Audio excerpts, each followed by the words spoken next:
friends, for today's video mga friends, magluluto ako ng dalawang klase ng gulay na healthy mga friends.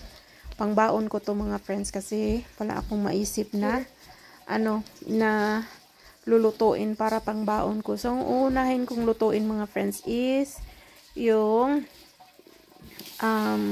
mustard leaves. So, naggadgad lang ako ng ng garlic, onion, and then yun lang.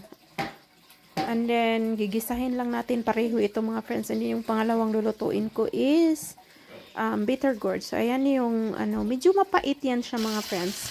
Pero, nagustuhan ko din naman yung, yung mustard leaves. Masarap din naman siya. So, magbaon lang ako ng konting rice. And then, ito, nilagyan ko din siya ng sliced ham. Para may kunting lasa ng mga friends. May kunting lasa na meat, kumbaga, and then maglagay lang ako ng liquid seasoning. And then masarap na yan siya mga friends. Yun lang ang pangbaon ko. So in the night mga friends, niluluto ko siya. Pagdating ko sa bahay, mag-isip na ako kung anong lulutuin ko para pangbaon. Anyway, ako lang din naman ang magbaon ng ganyan mga friends.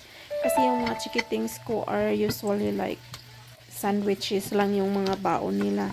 And then minsan nagre-request sila ng rice at saka spam or corned beef. Yun ang sa kanilang baon mga friends. But mostly talaga is sandwiches lang or crackers. So ako mga friends hindi pwede kasi rice is life. And then gulay. Kung wala akong meat mga friends, hindi ako makaluto din ito. So next natin lulutuin mga friends is ito na yung bitter gourd or ampalaya natin with egg.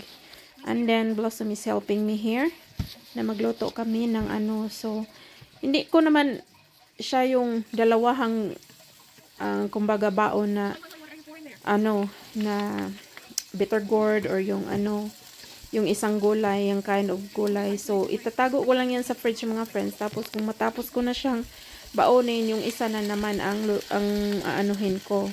So let's say ang unahin ko this time is ang baonin ko bukas is ang itong ampalaya with egg.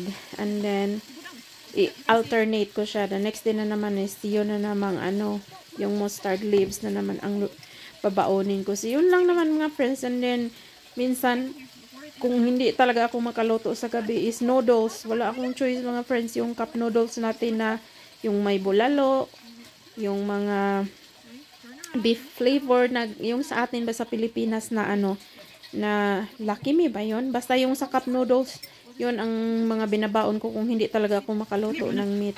So, ito yung yung natin, ang palayan natin na masarap. Lalo na paglagyan natin ng kaya ko na yan mga friends. Pag makabaon, masarap na yung ko talaga tanghalian pag may ganito akong ulam kaysa yung mga meat. Hindi talaga ako masyado. Minsan yung pork chop, nagluluto din ako ng pork chop. Minsan lang talaga. Pero usual ko talagang baon is itong mga gulay at saka yung rice. Nilagyan ko siya ng mga friends ng chili flakes para mas maanghang-anghang kunti ba. So, lagi talaga akong si Blossom hindi nakita dyan pero tinulungan niya ako dyan. So, anyway, yun lang for today's video mga friends. May pangbaon na ako bukas or for the whole week na. Thank you for watching. I'll see you again in the next vlog. Bye. God bless.